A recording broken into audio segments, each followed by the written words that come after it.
নমস্কার সবাইকে। আমি হৈমন্তী রান্নাঘর থেকে নিপা বলছি। চলে এলাম আজকে একটা বড় মাছের রেসিপি নিয়ে।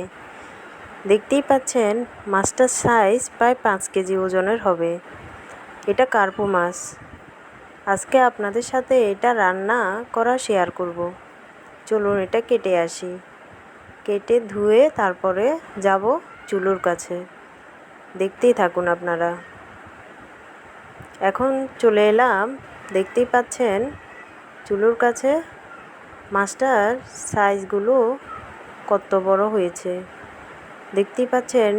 মাছটা তো অনেক তেল হয়েছে, আর মাছে অনেক বড় ডিমও হয়েছে।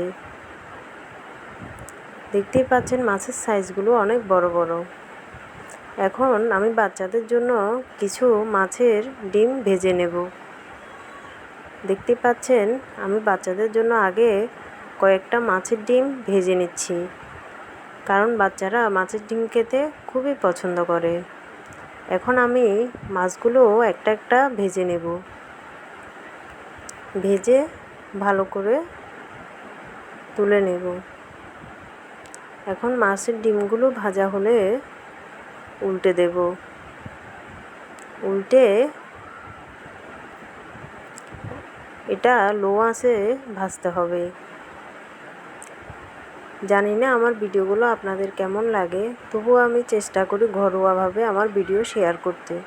আমি প্রতিদিন যাই রান্না করি ওটাই আপনাদের সাথে শেয়ার করি। আমি স্পেশাল কিছু আপনাদের সাথে শেয়ার করি না। আমি প্রতিদিন যেগুলো করি ওগুলোই আপনাদের সাথে শেয়ার করি।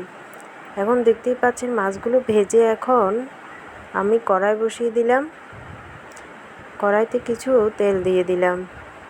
তেল দিয়ে এখন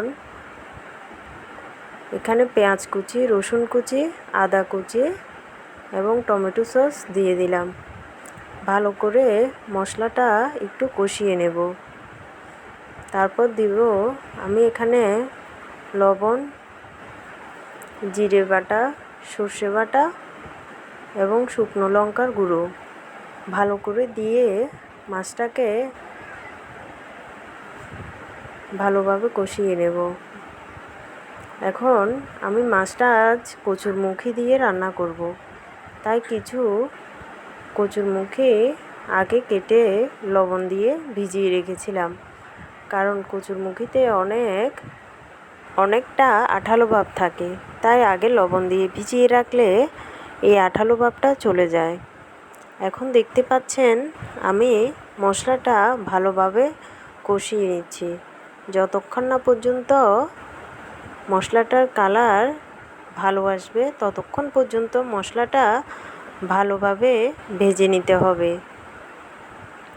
আমার ভিডিওগুলো আপনাদের যদি ভালো লেগে থাকে অবশ্যই আমাকে লাইক, কমেন্ট, শেয়ার করে যাবেন। এখন দেখতেই পাচ্ছেন আমি কচুরমুখীগুলো ভালো করে ধুয়ে দিয়ে দিলাম। এখন কিছুক্ষণ ভেজে নেব। ভেজে তারপর আমি পরিমাণ মতো পানি অ্যাড করে দেব।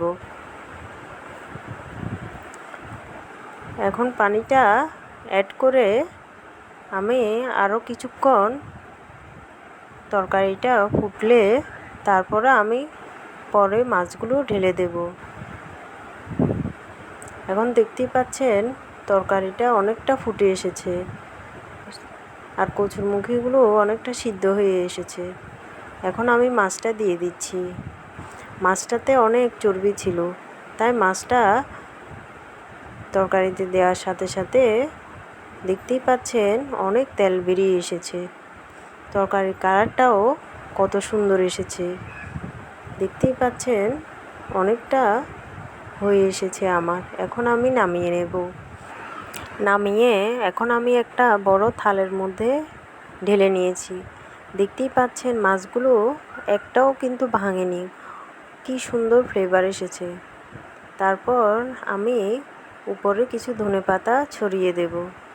মাছটার কালারটা এত সুন্দর এসেছে কারণ মাছটা 5 কেজি ওজনের ছিল, খুব বড় ছিল।